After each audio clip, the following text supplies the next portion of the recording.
I mean, the way the appeal or whatever against Sinner, I don't feel like we have any precedents for that. Like, we can't really know. I think they could.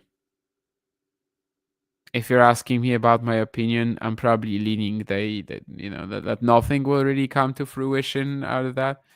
But I mean, the case is there, right? I mean, the case is probably stronger than for some other players who were punished. So they could win the case. I really don't know. We don't really have any data for that. Like, I don't remember a single case ever that was appealed like this. So, and Iga, no, I think I think they'll leave Iga alone.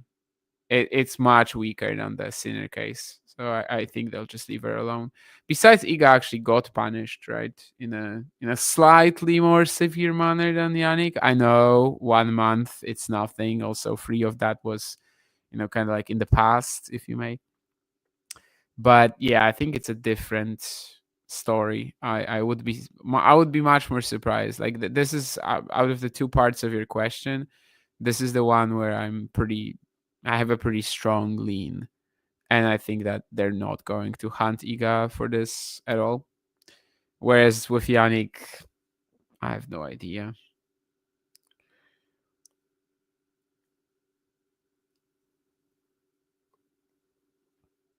Well, the best backhand in the world, Casper Ruud, shows it again. Goes line, wins the points with a forehand drop shot.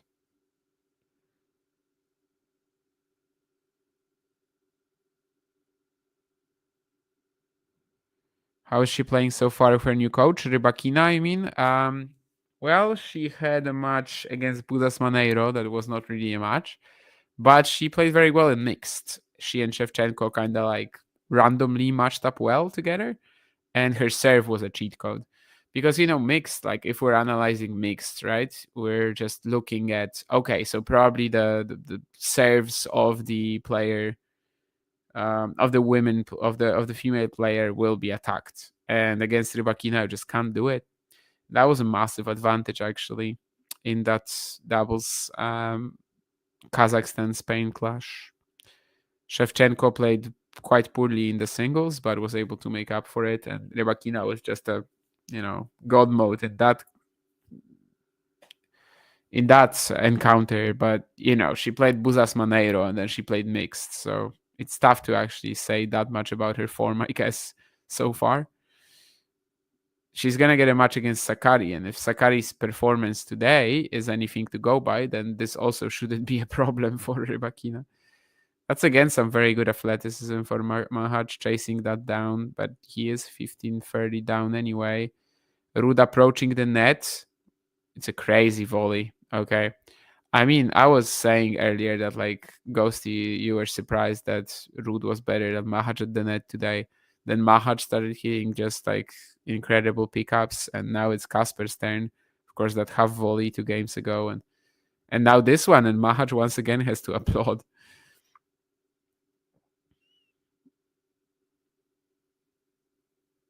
I think the racket was literally in his shoe when he was hitting that. Anyway, he tries to go T for an ace to get us to a tiebreak. Doesn't make it, but he still has... Oh, this was actually a let. Okay, never mind. Not sure. I didn't see it clip the tape, but okay. Of course, I'm not watching on with sound on.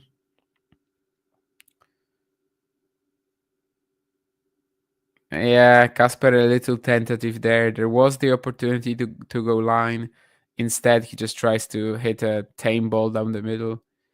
And Machac puts that away instantly. So not out of this game yet, Ruud, 40-30, as he's trying to secure the second tiebreak of the match.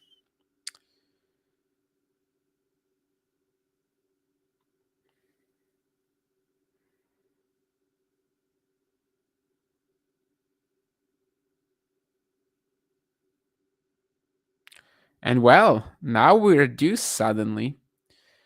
Casper trying to spread the court with that loopy forehand on the +1, but Machac actually just steps in to take this even earlier than than Casper expected, and the shot just gets like such insane acceleration from out of nowhere, really. Lands at Casper's feet. So from 40-15, we are suddenly at deuce, and once again, Machac is just 2 points away. In fact, last game he was just 1 point away when Casper double faulted to then hit an ace.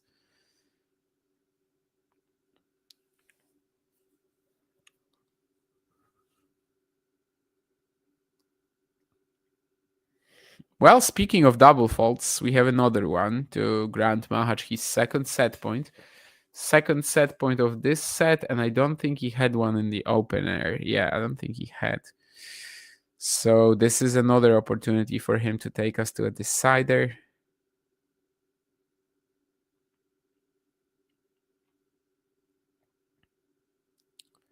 And Casper isn't going to find an ace this time. In fact, let's see if he even finds a second serve.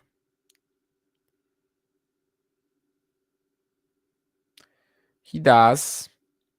But it's not going to be easy to win a point like this when they're trading backhands cross. And he sets up this forehand for Machac. Let's see if the Czech can take it. Yes, he can. Inside in. And this is once at all. And this is going to kill me. 6-7, 7-5.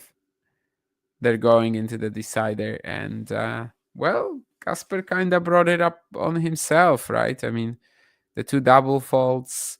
Now this point where his backhand doesn't really hold up in that rally, and eventually it sets up a short ball for Machac. He cleans it up into well-executed forehands. So, yeah, I mean, it's just been super close since that first set, really, since when Casper got broken at 5-3, because he had that very aggressive early start, and now they're just like very even. For a large chunk of this set, no one was pressuring the other player's serves before Machac got his chances in the 5-4 game and in the 6-5 game, and eventually ends up taking it. Limited the double faults a bit. Still 5 of them in this set, but he was the only one to bring up breakpoints across 12 games. In fact, both of these breakpoints were brought up by Casper double faulting. But he obviously also took one of them just a second ago, where he played that point exactly like he should against Casper most of the time. Thank you, Jake, for the membership as well. I mean, stats, I don't really care about stats at the Net Ghost TM, mostly just talking about, like, yeah, these incredible pickups that they've been able to demonstrate. Stats, is a completely different thing, because it also is like how you approach rather than how you actually volley most of the time. Sometimes you get lured into the net too. Jake is waiting to watch Dan Evans. Well, I'm probably not going to, but I would like to if I could stay up all night. But I do have to get up relatively early. Well, let's say relatively early is a stretch, but like, well, in about 6 hours. Why do I do this to myself? Basavaredi just a game away from beating Pui and qualifying for Brisbane in what's basically his first ATP Tour event, because I don't know if you guys want to count US Open qualifying. I mean, it's tour level. It's not ATP Tour technically, but it's kind of counted. And also the Next Gen Finals, again, depends on how you count it. So I think in that conversation, Jake, Zarazua has to be in there too. I think it might actually be her opponent from today. Avanesian Stramkova, that's a good one too. Yeah, friend of the show, Avanesian, but it was a long while ago. And I think John said at some point that you need to like make sure that your status of a friend of the show is maintained. Like, it's just not something you're gonna have forever, unless in some unless it's in some like weird instances where the player is worthwhile enough. So like Jasmine Paolini is a friend of the show forever, even though she might not make the effort right now. I haven't been on the channel a bit, but I have been hearing Damien a lot. Okay. Thank you, Dave. Yeah, Alex is throwing stats around, but it works as a good dynamic, right? Also, Alex is obsessed with tennis abstract, and it's also kind of funny. I'm probably the second person in the world who's like, on tennis abstracts the most often, but Alex is by far the leader in that category. Iga actually lost the #1 ranking due to the suspension. I mean, yeah, we can't know that she would have defended it if the suspension wasn't around. I mean, she could have lost round 1 in all Asian Tour events. We don't know that. But of course, it didn't help. Definitely not. So you weren't joking before, Ghosty. You actually did open up to Iga because of that whole affair. That's interesting. I feel like that's that's not really an impact that anyone is predicting. That like some people might actually get warmed up to Iga after this scandal, but maybe maybe they can. Busasman Ero. Okay, I'm predicting a better year for Casper this year. Well, I mean, let's remember that he had a really good first half of 2024. And the thing is that he's going to be dropping all of these points right now. So he might actually suffer a bit of a fall in the first half of the season. But then obviously he should get at least some of it back in the latter half of 2025. Jesus, guys, and no toilet breaks, please. Actually, it's the Czech team arguing with Lajani for something.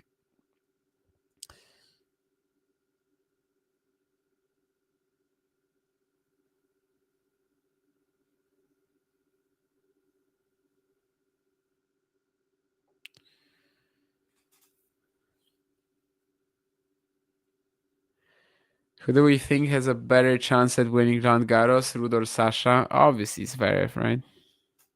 I mean, for Ruud, it's always been the same problem. You reach the final, and then you actually gotta beat the guy who's there too. Like, you know what I mean, right?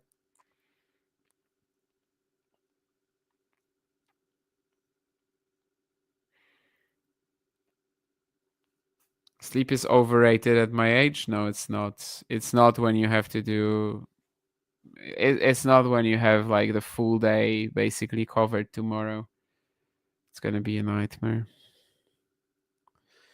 My bed is not shaped like a giant ping pong paddle, isn't it? That's a good question as well. Whose victory will be better, Czech or Norway? And it's pretty clear it's Norway because Czechia is the more dangerous team. Like against Norway, Poland has 1 point already, right? I mean, Świątek is not gonna lose to Malin Helgo unless she like breaks a leg or something. So we are starting with a handicap against Norway essentially, and against the Czech Republic that's not the case, right? Hurkacz Machac or Hurkacz Ruud, I don't think these matches are very very different. Are very different from one another. Who has the better mixed team? I guess that's debatable. I mean, probably still the Czechs, Machac Muchova over Ruud Eikeri, but Ruud Eikeri I think could be also a threat. But yeah, I mean, against the Czech Republic, we don't start with a points, and against Norway, we do. So it's clear that Norway winning is better for Poland, yes.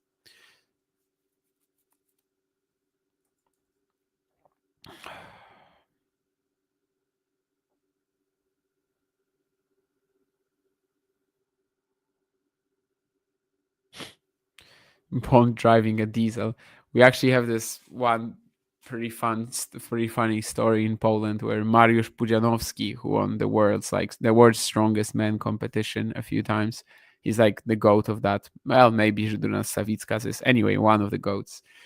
and he has a Lamborghini which he put into like gas, like not the cheapest possible LPG, the cheapest possible fuel you can get. So he basically bought a sports, luxury car, and then started skimping on the fuel, which is kind of funny. But sure, I mean, why not? My car is actually diesel, but it's not like, it's economical. So I understand it, I think it works. Makes sense.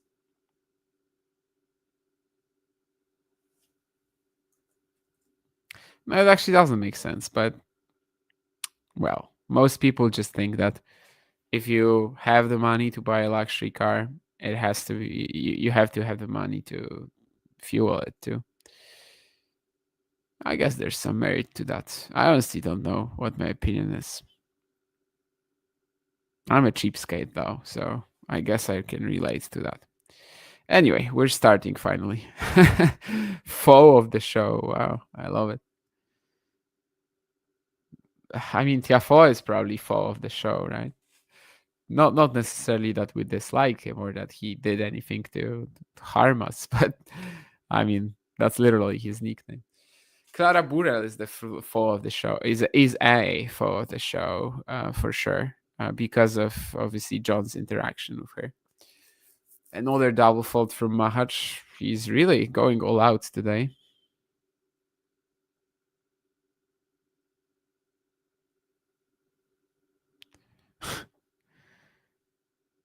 Iga losing in round 1 is less likely than aliens visiting Earth. I mean, all depends on the draw, I guess. Like, she lost to Putintseva at Wimbledon in the third round. Putintseva isn't always seeded, right?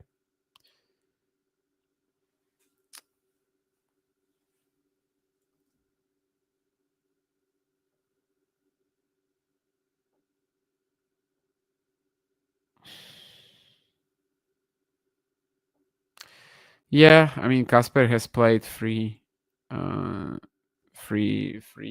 Slam finals, but he actually had a shot against Alcaraz, but the ones against Djokovic and Nadal, they were just... You could see he does not believe he can beat them. I don't think he could have, but, he could have tried. Machac, what a madman again. He's going for that jumping forehand, 15-30 down. He's actually going to lose the point, but not because of the jumping forehand. The jumping forehand was okay, but eventually he gets to the net. The volley isn't quite good enough, and Casper passes him with the backhand down the line. Nice soft touch. Doesn't have to go for anything crazy on that one. Makes sure to get the angle right, and now it's 2 break points right away in the third set for Ruud.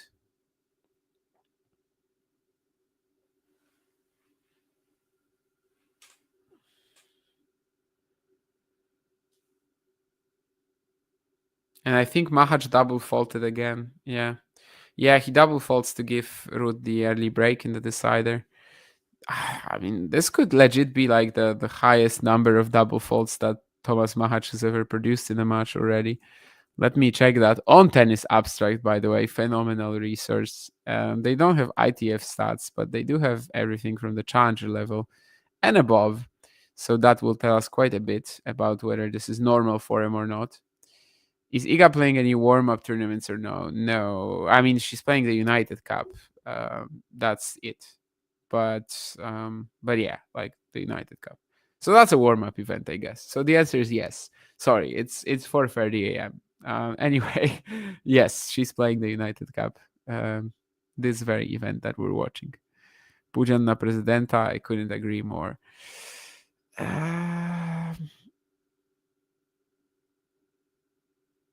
Muchova looks great, y'all. I think she's going to slide up and grab a spot in the top 5 this year. She's healthy, very possible.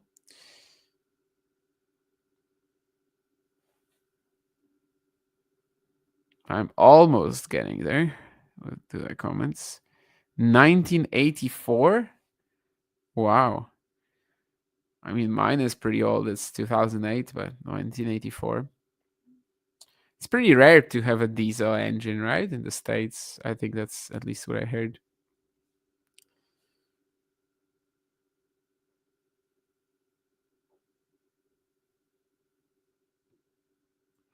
What, Jake, you said Damien and then nothing. Not tennis abstract. Don't worry, Dave. I'm not gonna tell you how often does Tomas Machac break serve over the last 52% over the last 52 weeks. But I just want to check the double faults. So yeah, over the course of the last year, he made 7 double faults max in a match. Whereas over the course of his career, yeah, he made at least in any match that Tennis Abstract has stats for, which again is like pretty much anything challenger level and above. He only made 8 double faults in Sarasota 2023 against Toby Alex Kodat. So yeah, the 12 that he's on today is already a record for him. That's why you can also see that he's confused by this himself, right? Because yeah, it's not normal. Oh wow, and Casper is just gonna give this right back to him. The +1 forehand again, just a little bit overcooked. Some of this, though, in this case at least, was the pressure from Mahac's return.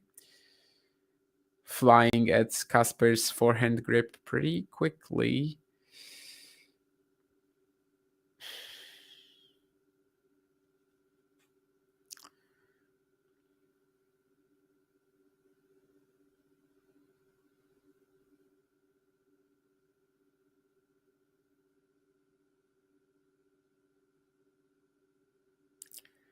Well, Machac decides to go for that cannon forehand counter. He knew the risks.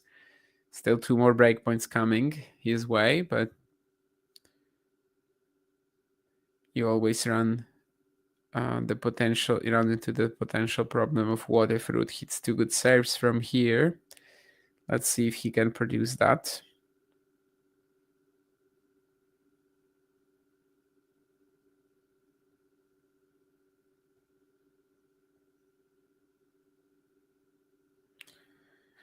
That's exactly what he does on the second breakpoint. He still has to put this away with the +1, but it's way more than good enough to force an error from Machac, and it's going to be just one more opportunity for the Czech. Can Ruud make this love 40 go away? I mean, if he can, he would really establish a pretty dominant position in this match. I think it's a let. Yes, indeed. I was thinking it's an ace, but clip the net. Oh, wow. Speaking of taking risks, I mean, this time Machac is just like, okay, I'm going to end this on my terms. And when Tomas Machac wants to end things on his terms, what does he do? I mean, if your answer is approach the net, yeah, you're correct, but not in this case. If your answer is hit a jumping forehand, you're also correct, but not in this case. But if your answer is the very conventional, hit his backhand down the line, which is the most ridiculous shot on the planet sometimes, yes, you are absolutely correct. 140 kilometers an hour down the line. And now it's up to Machac again. Now he's up in the set, sort of, because he's serving first. Yes, I know, statistically, it's barely an advantage.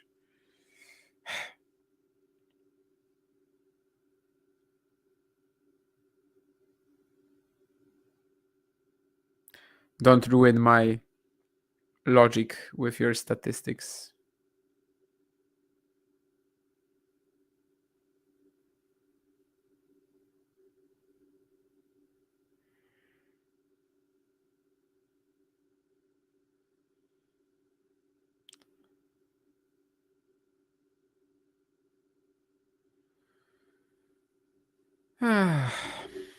This is also gonna go to a tie break, right? And I'm gonna be crying about this all the way until tomorrow. Well, maybe not. Casper Ruud with another nice aggressive play on return. I think that cross-court forehand has been very strong for him today. Just opens up the court for himself, and then Machac is forced to play a pretty weak squash shot, which Ruud easily puts away. 15-30 again. Maybe they're just gonna, after the previous set where for like 10 games they weren't breaking each other at all, or they didn't even have any opportunities. Maybe now they're gonna break each other 12 times in a row. I mean, surely it's going to a tie break, and I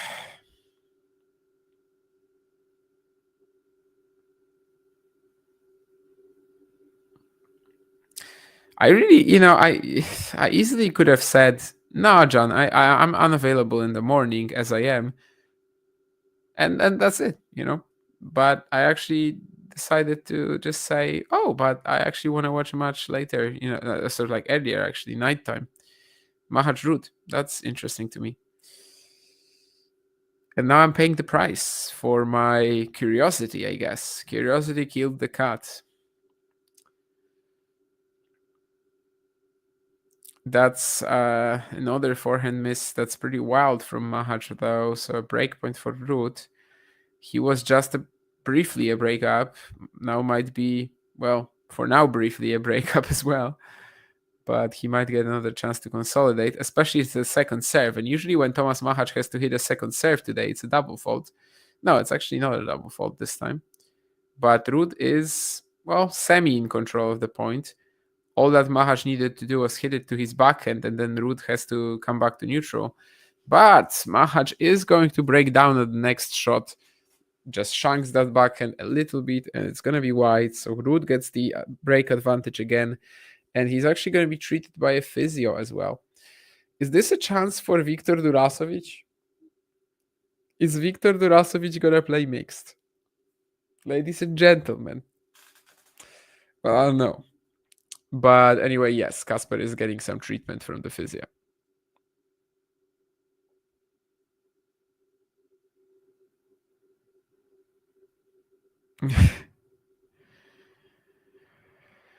"2008 makes me think of the Wales Wembley final." I wasn't looking at it this way, but yeah, you're right.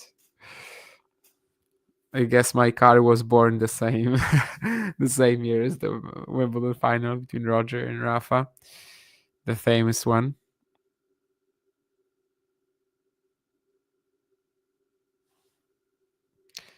My favorite beer? I don't really like beer, Jake, so I don't know if I have a favorite. There's this, I mean, you're definitely not going to be able to buy it, but there's this beer called Imperator here, which is 12%. And I know you're going to say, like, is that even beer? 12%? But yes, it is beer. And I can't say I like it. I mean, I can't say I like the taste too much, but it does the job, it does the job. And that might be my favorite, sorta. But yeah, I try to avoid beer because I simply don't like the taste. But sometimes, there's that kind of like summer vibe, and everybody's drinking beer, and you're like, yeah, sure, I'm gonna drink a beer too, and it's fine, it's okay. But yeah, I don't really like the taste that much. Probably anything like, yeah, probably not anything dark. I think anything that doesn't have like the bitterness just like cranked up to the maximum is acceptable for me. But I don't think I have a favorite brand, generally speaking.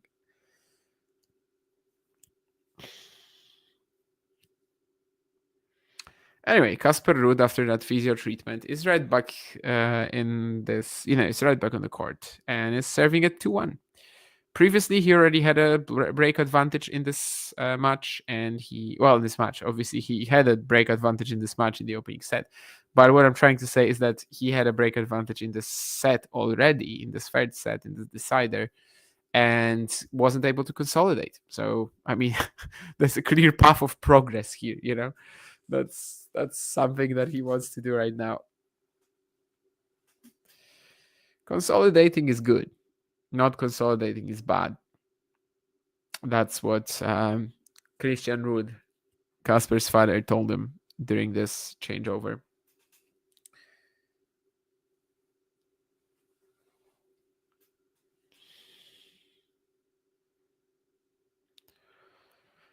Now Ruud is hitting 20 lets in a row because obviously this match shouldn't be, this match has to just be longer and longer and longer. Well, I guess it's not that long, 2 hours and 19, but I just put myself in this position. Well, a double fault from Casper Ruud. We've seen a few of these. Tomas Machac hit more than a few of these. In fact, Machac has 12 now. Ruud is at 6.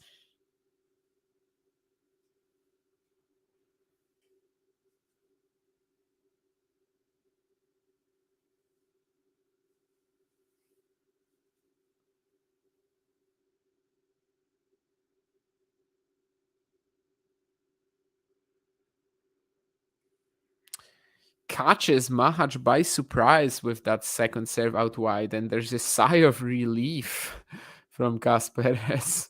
Well, I guess, in his head he was probably thinking, just don't double fault.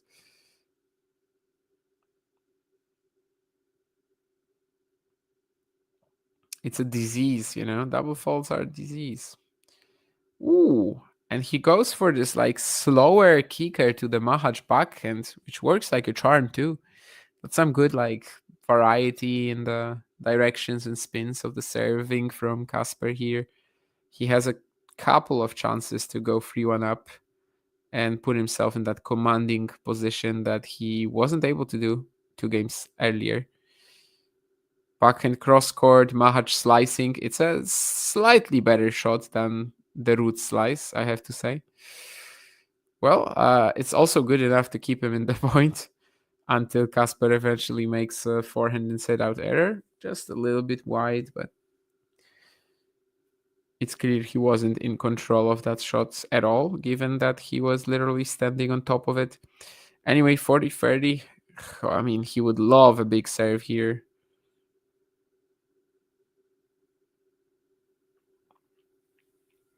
He hunts for exactly that, going T.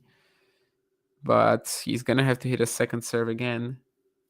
We know how that has been ending recently. Actually, no, this one is good.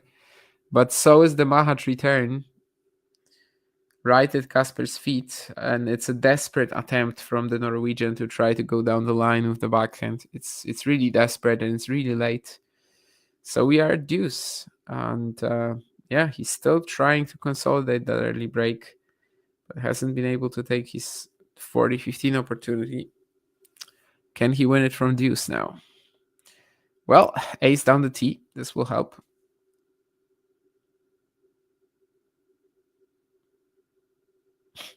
Machac is checking the mark on the ground, but I think he's trying to say that the Hawkeye or whatever is wrong, but I think that's not true. This was like bang on the line, and you could see it from the camera here. And actually, he goes T again, this time with a slice, and Machac moved to his backhand corner. So it's back-to-back aces from deuce for Ruud as he finally gets that 3-1 lead. And, well, he hasn't been closer to wrapping up this match so far. What round does Kyrgios lose in at the Australian Open? Interesting. Second round sounds right. We'll see how much he actually, how much playtime he actually is going to get before Australia. Because if he gets 2 matches in Brisbane, for example, and then let's say he skips the next week, then getting that 1 win becomes a real possibility. But let's say he loses to Petri Pericard 4-6, 4-6 tomorrow. And then, I don't know if he's going to be able to get himself into such much rhythm shape in order to win a match in Australia. Of course, it's very draw dependent. I mean, he might get Federico Coria in the opening round. That's probably the weakest hardcourt player in the draw, right? I mean, I'm not sure. It just kind of threw it out there, but oh wow! And Machac is just throwing errors out there left and right at the moment. 36 in this match already. Casper's 22, and he's lost 30 down at 1-3. I mean, if Casper gets a 2-break lead, the path to the win for Machac will be getting a little bit. Did he make that return? I don't think so. A little long from Ruud. If this landed on the baseline, it's probably 3 breakpoints for him. 15, still 15-30. Machac really needs to keep it together here. Was trying to hunt for that ace out wide, doesn't make it. So second serve. Hasn't made a double fault in a bit. And this one also isn't going to be one. Casper trying to slam his return backhand down the line. And it's not really that close. But at least he took the effort and was trying. The last few games, I think.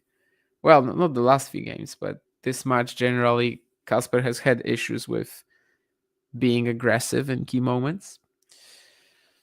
Machac finds an ace, and it's 40-30 now, as he looks to keep this third set within touching distance. And will he? Not yet, at least.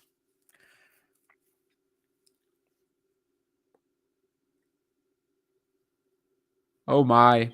Double fault number 13.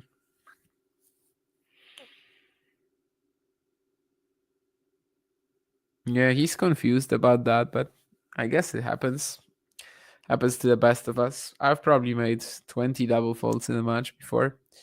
Of course, I shouldn't be making any double faults with how horrible my serve is, but this is what it is.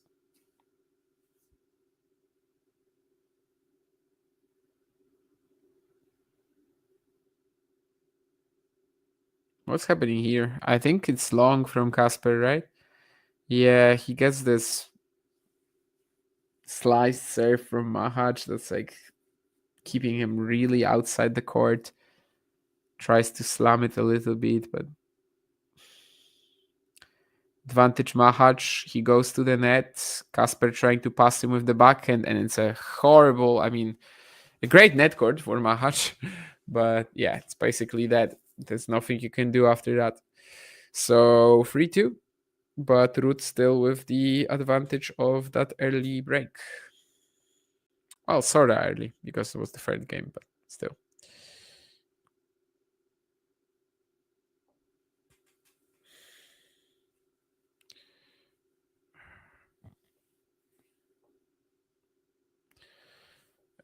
Yeah, I can get that, Jake. That sounds like an absolute, like, just slogfest. Oh, by the way, how is Haddad Maya doing? Because that's also United Cup. I forgot they're playing. Of course, they're going to a third set, Zygmunt and Haddad Maya, but it seems like that free setter is actually going to be pretty quick, as the second set was won by Bia 6-1. And this match was, of course, starting much later than this one, like 50 minutes, and they aren't that far behind. So yeah, it's probably not going to last 3 hours, which is shocking for a Haddad Maya match.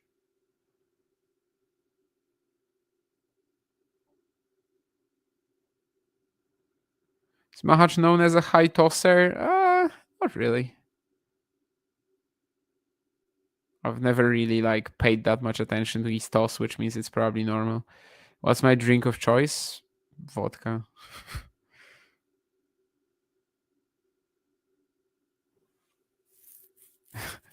Yeah, high tosser is good. It's a good meme. I'm rooting for an injury or match-ending B invasion. That actually wouldn't be good, to be honest. Injury would be technically good for me. I'm not wishing that on either player, but yes. But B invasion would be horrible because I wouldn't know if the match is actually over, right, for a while.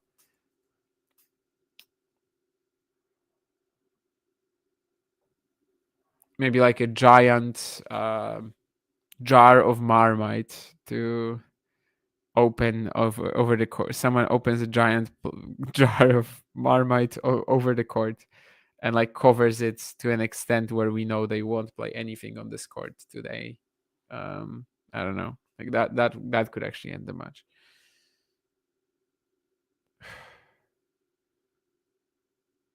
How many games does Sinner win of Kyrgios if they meet in Australia? I can tell you probably 18 or 19. I don't know how many Kyrgios would win, but Sinner, I think he would win 18 or 19. Yeah. Shramkova has breadstick. Avanesian, nice. Is Kicks playing singles in Brisbane or just dubs with Novak? He's playing both. Is Tsitsipas a threat anymore for the Australian Open? I mean, he is kind of irrelevant on hard courts now. Indeed, the Australian Open is a good event for him historically. Last year, I guess he did fine. Losing to Fritz is not horrible.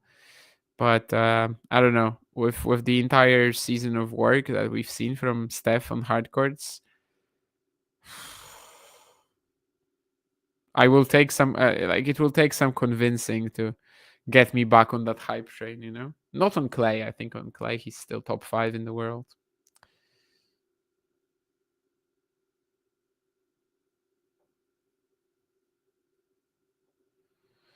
Nudists play tennis. Do nudists play tennis? I don't actually know. I haven't watched it. I haven't played it like that, but I guess it's technically possible.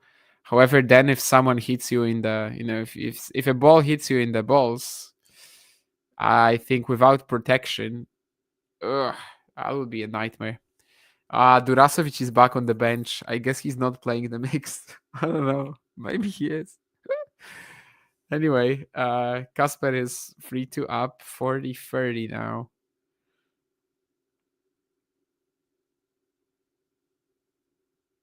Nice. That's really good. That's again another shot where like no one goes inside in from that position. No one has like both the both the legs and the spin on the forehand to do it. But he's able to just move away in such on such short notice and completely bamboozle Machac with that choice. He's done it a few times in this match.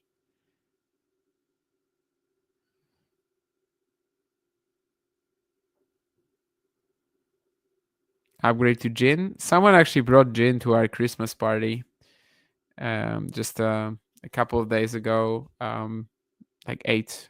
And well, I would say it's fine, but I'm Polish. I don't want to drink gin. Vodka is in my blood. Not in my bloodstream right now, but it is in my genes and blood. It's sad, but it's true. All liquor basically starts as a vodka. I think so.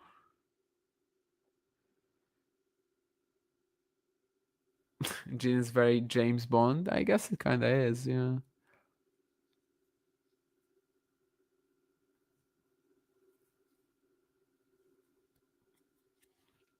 Is like gin a major theme in Camille's work? I'm not really sure.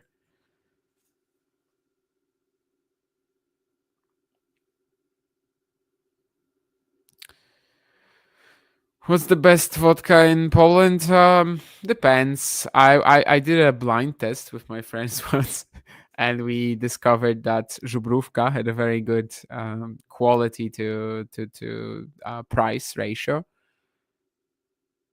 Even though I used to actually believe that it sucks, but then because of that blind test, I realized that this was just my bias or like something that I thought was true, but not exactly. In that like objective test, it didn't prove to be correct. But obviously, there are also vodkas from like much higher price ranges, and they're gonna be better, but I think you just don't want to go like below 25 PLN for a bottle, or that's right now, yeah, more or less, because then you're just gonna have a bigger headache. But after all, vodka is vodka. I mean, you're still not really drinking it for the taste, so who cares? Anyway, 100 was low 30 here. Does this match have one more twist in it or not? Well, that's another kick first serve that does the job.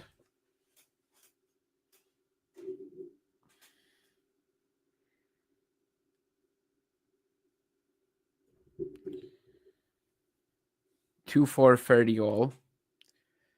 Machac desperately needing to win this game.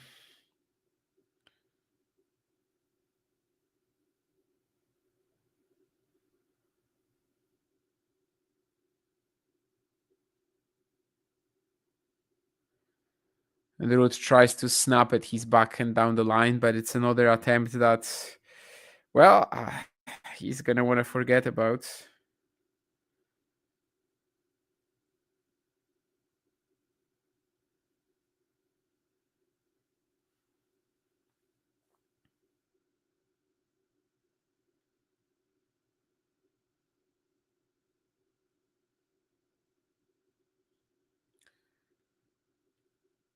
But so will Machac about this backhand he snaps at. There's no freedom anymore in Tomas's game, I think.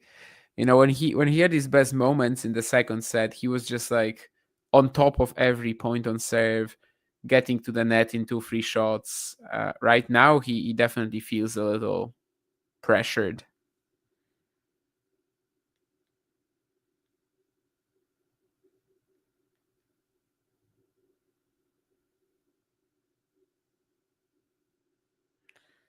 Well, just as I said that, he actually does a good job here again, spotting that Ruud is about to slice and instantly deciding that he has to approach, which he obviously does correctly here with the perfect finishing touch.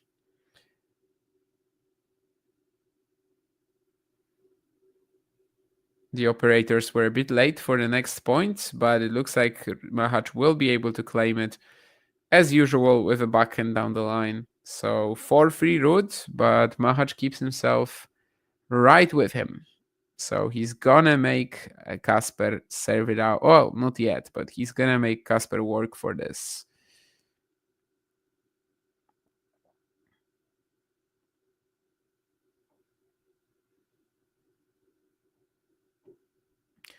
Yeah,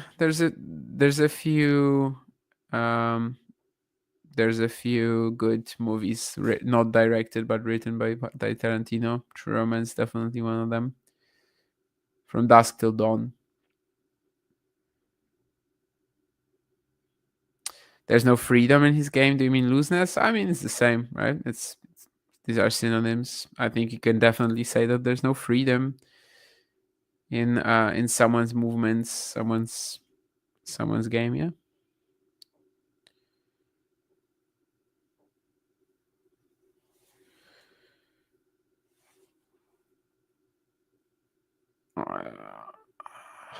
He's surprisingly aired that. Are you surprised after watching his movies that he's, you know, that he's read a lot, that he's watched a lot? I mean, they're like filled with pop culture references, right?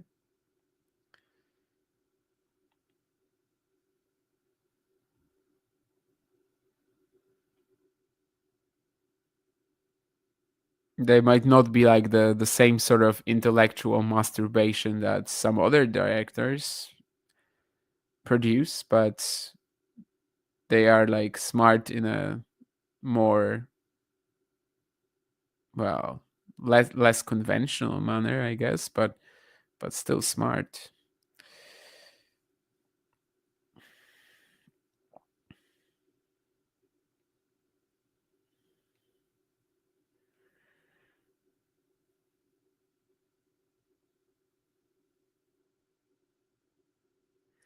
Well, Ruud starts the next game with a good serve out wide. That's something. 4-3, 15 love.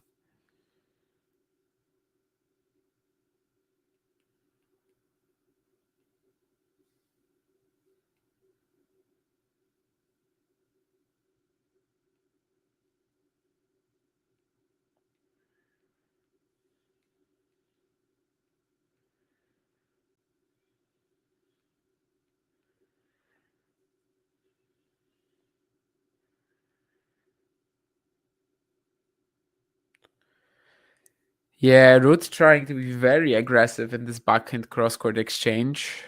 He had no intention of like just making this drag, but eventually he just misses that one cross. That backhand has been leaking quite a lot recently. Obviously not for the first time.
Well, speaking of backhand leaking errors, I mean, I don't know if this is related to the physio work that Casper had performed on him earlier, I guess. But well, he's really not willing to trade with the backhands now. He tries to go line again, and it's another error. And it's kind of like the Casper Ruud error of choice a little bit. I was talking about this on like another watch along, I think at the next gen, that there are just players where like if you think of them making an error, it's usually gonna be that one shot. Sometimes like even in that other, you know, in that situation in the rally in that direction. Maybe Casper is also kind of like that. But in this sort of a point, he's not gonna make an error, right? This is again ridiculous footwork, running around that backhand and finding the spin on the inside out forehand that is just like so unique. And only a few players on the tour can match it. And this is such an important point as well. 30 all here. Now 40-30 up and with a chance to claim another game. Come just one away.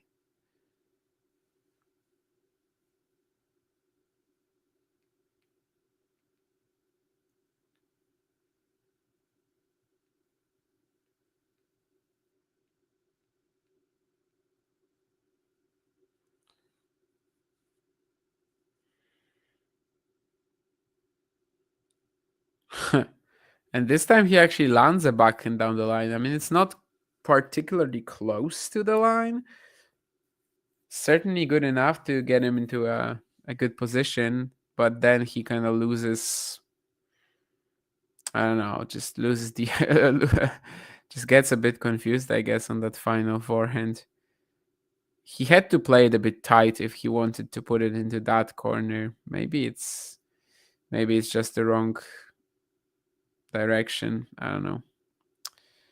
Well, this time Machac reads his backhand down the line like a book. It's still not a guarantee he's going to win the point. In fact, he's not going to.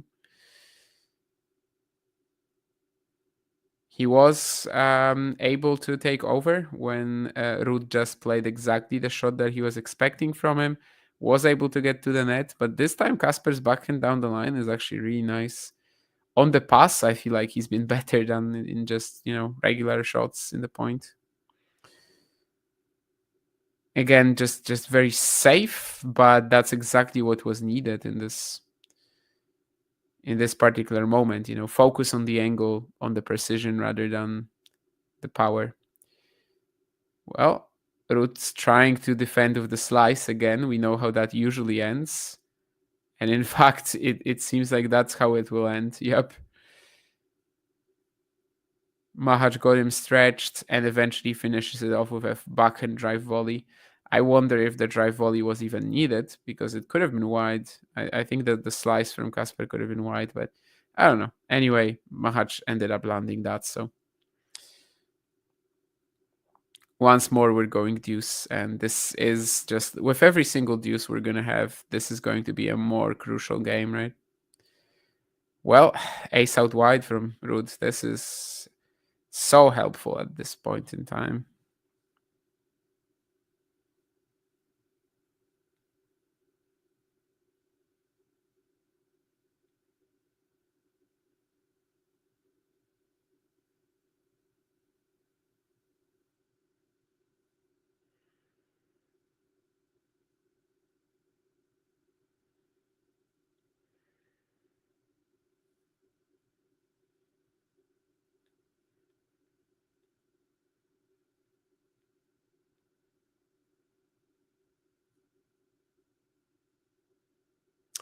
That's another very, very short backhand from Ruud.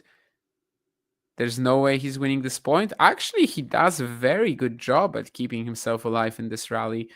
But eventually, he's going to lose as Machac keeps himself just on target, doesn't drop the focus, even though it seemed like that first drop volley is going to be enough.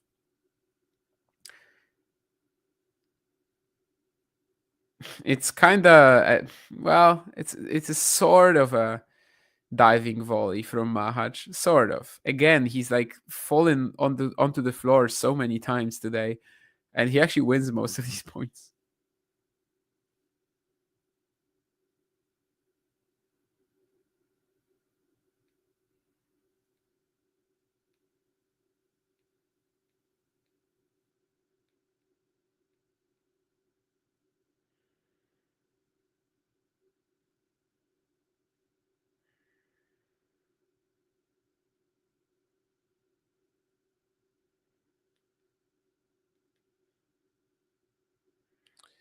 And Casper eventually claims this game, which puts him just one away.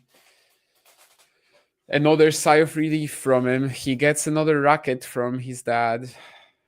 And Machac is going to serve to stay in the match. Of course, the first time he's been in this position.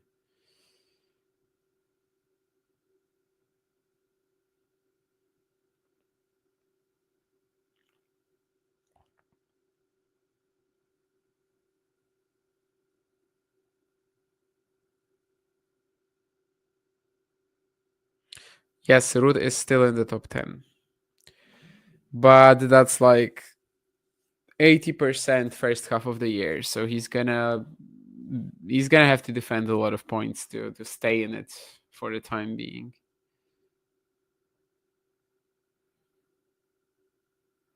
Yeah, trying to drive it isn't really working.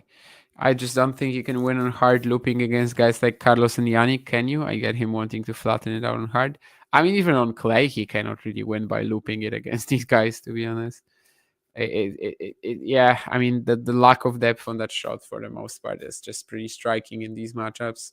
And again, the fact that he doesn't have a slice or has a monstrosity of a slice. Yeah, I'm never getting that sleep. 17 minutes of sleep. Berrettini is playing Brisbane, yes. I wanted to microdose sleep, kinda, which was sleep about an hour before this session, but well. How the hell do you fall on the hardcore and not start bleeding? Some fall guy training or something? He's fallen like 10 times today. Bertini gonna deep slice all day and keep Thompson on crushing net, right? Ruud didn't make an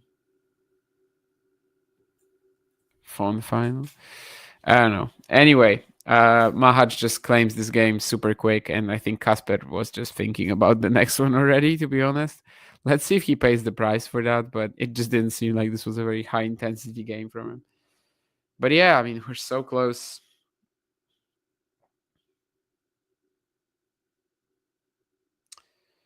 Casper Ruud will be serving for the match. Of course, again, this is the first time in this match we have a situation like this. Once again, he's getting some treatment, although this time from his dad, I think. Just a quick rub. It's a bit weird. I mean, it's not, but I can see there would be people who would find it funny that his dad is doing this to him now.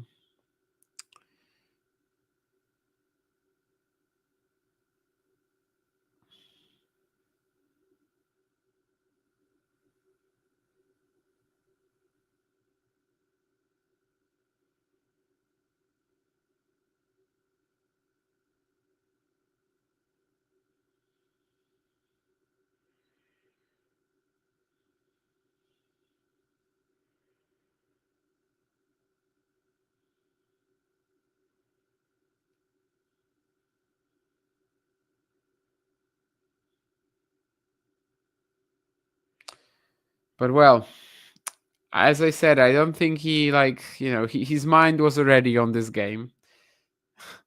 Just when Machac was trying to serve to stay in it. And now we're kind of see if this concentration, focus, will bring up something for Casper here. He's obviously quite a bit tired. Doesn't really want to stick with Machac in the backhand-to-backhand exchange anymore. I mean, not that he ever wanted to, but he was certainly more comfortable doing that earlier. Well, this could have started with a double fault. This was very close to a double fault, but instead it will be a very nice point from Ruud. Just a couple of forehands cracked into the forehand corner of Machac, which has been the best direction for Casper today, for sure. I mean, by a country mile.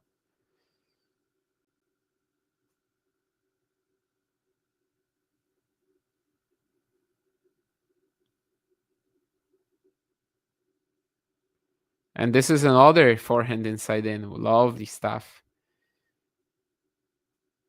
For the most part, he's been very good on this shot today as well. So basically anything he plays of the forehand side just has to go into the forehand corner of Machac. And that's where Casper's forehand shines today.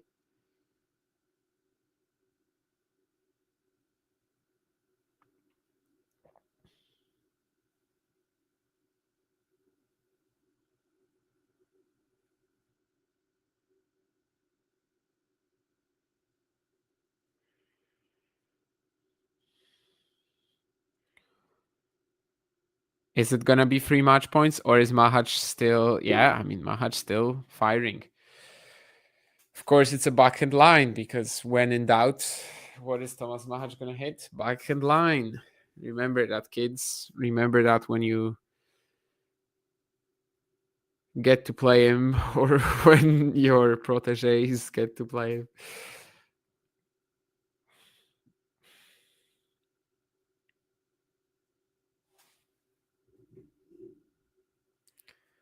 Casper would love a first serve, but it's not coming. You can see Machac will be trying to do something about it. Just, I don't know, get an aggressive, but wow, Casper risks it. I think a little bit at least. Yeah, 172, maybe not so much speed-wise, but like, yeah, with the placement of the second serve, I think he went for it here.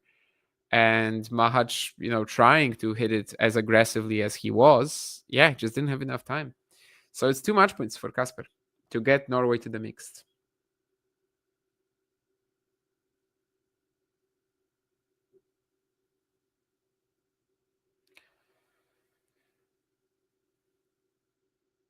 I think it's a let. So one more attempt at a first serve from Casper. 40-15, 2 match points up. Slightly in control of the point, and it's enough to make Machac commit the forced error. So I think that, well, Casper Ruud has won this match. 7-6, 5-7, 6-4. He has gotten Norway to the mixed doubles, which is basically his entire like plan for the week, right? I mean, they have Malin Helgo as the number 2, and she's gonna be outmatched by most players. So this is kind of what's gonna be happening. Like, Casper is expected to fight and expected to try to get Norway to the mixed doubles. He just did. Who's gonna play in the mixed doubles? I haven't actually checked the nominations, but I'm pretty sure I know what they are, right? I mean, it has to be Mohava Machac and Ruud Kerry, yes. So I was correct earlier. And, well, I think it's pretty close. I mean, both these guys just now, both Machac and Ruud, they've just spent a lot of time on the court. So I think it's going to be possible for Norway to potentially win this one. And as Wookie was asking about this earlier, I think it would be good for Team Poland as well. I mean, Joao says that it's time for a legendary Durasovic A-Carry doubles. I'd love that, but I think it's going to be Casper. It was a wild match. I'm not really sure what to tell you. I mean, first match of the season for both players, so some rust is to be expected, I suppose. Machac hitting his personal record double faults number in a match. He was clearly confused about it. Like, he was unsure what to do. Casper, obviously, his backhand wasn't really holding up, but he had some phenomenal moments himself. He had that weird game as well, right? 5-3 in the first, where he's just like slamming every single forehand as hard as he possibly can, which was so baffling. But overall, obviously, still lots of quality on both ends. Mahac's athleticism was insane. Like, he was really mastering that art of falling over, winning the point and everything. So I think that was enjoyable. Both guys with great touch at the net, and obviously Casper's forehand also got some moments to shine. His serving, I think, was actually quite crucial too. I think he was serving better than Machac overall. Casper looks cooked. Victor should play honesty, and he's good in doubles. Yeah, I don't know. I mean, Casper does look cooked. I agree with you. I am pretty big on Viktor Durasovic generally. I think his career high of 298 is a bit of a joke. But I don't know. Is he really good in doubles? I guess he was playing with like Niklas Salminen, right? A few years back. I don't know if he still is playing doubles and even like regularly in challengers or ITFs. I honestly haven't seen a doubles match from him in a while, I think. But I can remember him winning some titles with Niklas Salminen, maybe. I might be wrong on that. I mean, yeah, his doubles ranking and his singles ranking are basically the same right now. He won a doubles title last year at the ITF level. No, sorry, that's singles. Anyway, doubles, yeah, in 2022, he won 2 challenger doubles titles. One of them with Virtanen. Oh, that's an interesting duo. And the other with Niklas Salminen. Yeah, that's the one that I remembered. I don't know. I can see people in Norway being outraged if Casper doesn't play. Not at Casper, but just like at the decision to put Durasovic if he doesn't stand up to the test. But I do like Durasovic. I think he's a very good ball striker. But, against someone like Muchova and Machac, I don't know. Tough call. Of course, they will probably ask Casper whether he's ready. And the same with Machac, really. They have good doubles players in the reserves, right? They have Rikl and Gengel. So maybe even the Czech Republic can change their team, even though Machac is so good in doubles, unlike Casper. But yeah, they have good doubles players on the bench with Maren Gengel and Patrick Rikl. Anyway, yes, thank you guys. Thank you to everybody, and I'm just gonna run to bed. Literally, I'm gonna. My plan is to be asleep in the next 5 minutes. I actually don't know if I will be able to, because streaming kind of keeps your brain, the activity is very high. But anyway, that's what I'm gonna try to do.